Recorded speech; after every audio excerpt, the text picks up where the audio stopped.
بسم اللہ الرحمن الرحیم، السلام علیکم ورحمۃ اللہ۔ 26 نومبر کو جس طریقے سے بربریت اور ظلم اور جبر کا مظاہرہ کیا گیا، اس کے اوپر پاکستان سے تو آوازیں آ رہی تھیں، اور خاص طور پر پی ٹی آئی کیونکہ اس کی وکٹم ہے۔ پی ٹی آئی ایک متاثرہ جماعت ہے اس واقعے کی اور سانحے کی، انہوں نے تو اس کے اوپر بات کرنی ہے۔ اور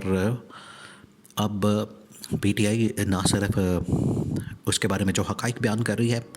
میڈیا کے اندر بھی رپورٹ کر رہی ہے، اور اب جو ایکزیکٹ اور اتھینٹک انفارمیشن ہے وہ پی ٹی آئی کی جانب سے جاری کی جا رہی ہے، اور بتایا جا رہا ہے کہ کس طریقے سے یہ واقعہ ہوا،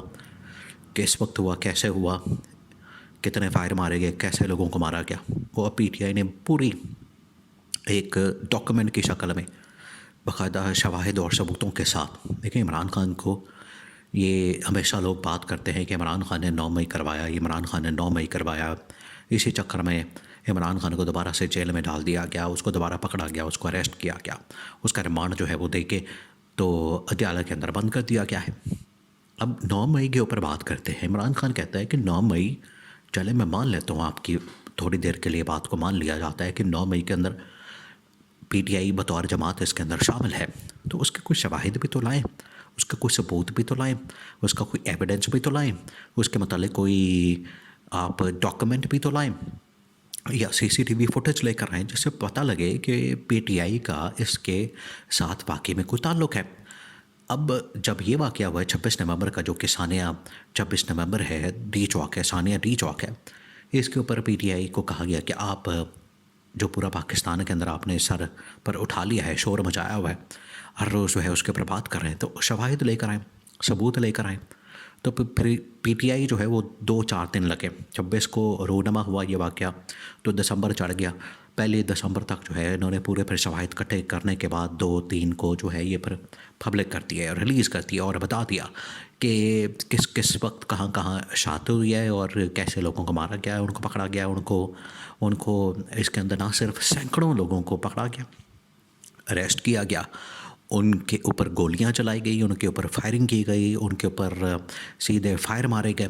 نہ صرف یہ کیا گیا بلکہ ان کو پکڑا گیا، گرفتار کیا گیا، مقدمے، پرچے اور پتہ نہیں کیا کیا ان کے اوپر اس طرح کی چیزیں ڈال دی گئی۔ تو اب پی ٹی آئی باقاعدہ ثبوتوں کے ساتھ سامنے آئی ہے۔ جب یہ ثبوت سامنے آئے ہیں، اب ثبوت لانے کا مقصد جو تھا پی ٹی آئی کا، اس کے پیچھے 2 مقاصد تھے، 2 مقاصد۔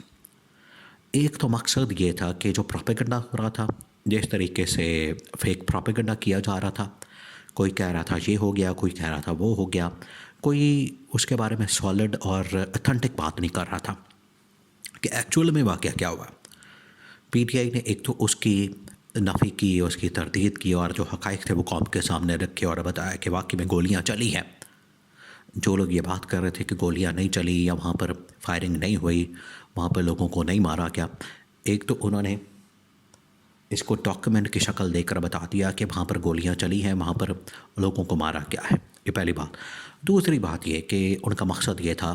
کہ نہ صرف یہاں کی عالمی میڈیا کی توجہ حاصل کی جائے اور اس کو عالمی طاقتوں کے سامنے لایا جائے، وہ سامنے آ گیا۔ اب یہ بات یورپین طاقتوں سمیت امریکہ، برطانیہ تک پہنچ چکی ہے، اور انہوں نے اس کے اوپر سخت ترین نوٹس لیا اور کہا ہے کہ اس قسم کے واقعات کو ہم کسی صورت برداشت نہیں کر سکتے۔ سیدھی گولیاں چلانا اپنے ہی لوگوں کے اوپر، اور ایسے لوگ جو کہ احتجاج کرنے کی خاطر نکلے ہیں، جو کہ صرف وہاں پر احتجاج اور پروٹیسٹ اور نہتے اور بالکل بے گناہ اور بالکل ان کا کوئی قصور نہیں، معصوم لوگ نکلے ہیں، اور ان کے اوپر یہ سیدھی گولیاں چلائی گئیں۔ اس وجہ سے جو عالمی طاقتیں ہیں وہ بڑی اس کے اوپر تشویش کا اظہار کر رہی ہیں، ان کے اوپر بڑا کنسرن شو کیا گیا، اور انہوں نے کہا ہے کہ یہ کس قسم کی بربریت، یہ کیا کوئی پتھر کا زمانہ چل رہا ہے، یہ ہم کوئی اسٹون ایج میں رہتے ہیں، یہ کوئی 500 سال پہلے کی بات ہے، 200 سال پہلے کی بات ہے کہ اس طرح سے میدان جنگ لگتا ہے، لوگوں کو بھون دیا جاتا ہے، قتل کر دیا جاتا ہے، ان کی لاشیں گرا دی جاتی ہیں۔ یہاں پر اب باقاعدہ مہذب معاشرہ بن چکے ہیں، جہاں پر انسانی حقوق ایک باقاعدہ سبجیکٹ ہے، تو آپ انسانی حقوق کی کس طرح سے خلاف ورزی کر سکتے ہیں؟ اس کے اوپر پھر جو امریکی صدر ابھی جو الیکٹ ہوئے ہیں، ڈونلڈ ٹرمپ،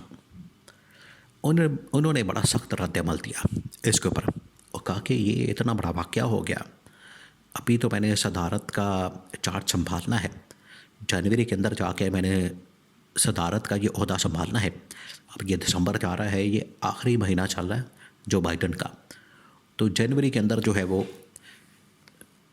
صدر نے ڈونلڈ ٹرمپ نے حلف اٹھا لینا ہے۔ تو ڈونلڈ ٹرمپ کے نوٹس میں یہ بات لائی گئی ہے، اس کو یہ بتا دیا گیا ہے، اس کے سامنے بریفنگ دی گئی ہے، اور خاص طور پر جو انتظامیہ ہے اس وقت اسٹیٹ ڈپارٹمنٹ کی، ان کے سامنے یہ معاملہ رکھا گیا ہے کہ یہ کتنا ہی خوفناک اور تشویشناک اس وقت معاملہ ہے، جس کے نتیجے میں ایک پارٹی کے اوپر، ایک جماعت کے اوپر، پی ٹی آئی کے اوپر اس قسم کا ظلم اور جبر کیا گیا، اس قسم کی فسطائیت کا مظاہرہ کیا گیا، اور یہ فسطائیت کسی صورت بھی برداشت نہیں کی جا سکتی۔ حالانکہ اصولاً وہاں پر اسٹیٹ ڈپارٹمنٹ کے ترجمان کے سامنے بھی اور امریکہ کے سامنے انہوں نے یہ پیغام تو پاکستان کے اسٹیبلشمنٹ کو پہنچا دیا۔ اصولاً یہ چاہیے تھا کہ جو اس وقت صدر ہے جو بائیڈن، اس کو یہ نوٹس لیتا، اس کو چاہیے تھا کہ اس کے بارے میں بات کرتا، لیکن خیر اس نے نہیں کی بات۔ اس کا ویسے ہی اینٹی پی ٹی آئی اور اینٹی عمران خان ایک بیانیہ ہے، لیکن ڈونلڈ ٹرمپ کو اس بات کا پتہ ہے کہ عمران خان کتنا پاپولر آدمی ہے، عمران خان کتنا مشہور آدمی ہے، عمران خان کتنا مقبول آدمی ہے، اور اس کی مقبولیت کا عالم یہ ہے کہ ڈونلڈ ٹرمپ نے وہاں پر عمران خان کی تصویر بیچ کر وہاں پر ووٹ حاصل کیا ہے، جو تقریباً کوئی 1.5 سے 2 کروڑ اوورسیز پاکستانی ووٹرز ہیں، وہ سارے کے سارے عمران خان کے فین ہیں۔ آپ اس اندازہ کریں کہ جب عمران خان نے 24 نومبر کی کال دی تو اس وقت بہت بڑی تعداد میں نیو یارک کے اندر، امریکہ کے اندر، واشنگٹن کے اندر، اور جتنی ریاستیں ہیں وہاں، ان ریاستوں سے جو پاکستانی اوورسیز پاکستانی ہے وہ عمران خان کی حمایت میں نکلے، اور انہوں نے احتجاج کیا، انہوں نے پروٹیسٹ کیا، انہوں نے وہاں پر اس احتجاج کے اندر شرکت کی۔ پورے امریکہ کے اندر عمران خان کے حق میں مظاہرہ کیا گیا، عمران خان کے حق میں وہاں پر لوگ باہر نکلے، تو وہاں جو ریاستیں وہ تو دیکھ رہی ہیں، یہاں یہ حکومت اب اس کے لیے یہ کسی قیامت سے کم نہیں، یہ کسی موت سے کم نہیں، یہ کسی عذاب سے کم نہیں، کیونکہ نئے صدر کے آنے کے بعد اگر اس کی جانب سے نوٹس لیا جاتا ہے، اس کے اوپر بات کی جاتی ہے، کیونکہ آلریڈی وہ بات کر رہا ہے کہ جس طریقے سے پوری دنیا کے اندر انسانی حقوق کی پامالی کی جا رہی ہے، وہ تو پہلے کہہ چکا ہے کہ میں نے اسرائیل کو پابند کرنا ہے کہ وہ اس کے اوپر، فلسطین کے اوپر بربریت کرنا بند کرے، اور اسی طرح سے اگر وہ اسرائیل کو روک سکتا ہے تو پاکستانی گورنمنٹ کی کیا ویلیو رہ جائے گی شہباز شریف کی۔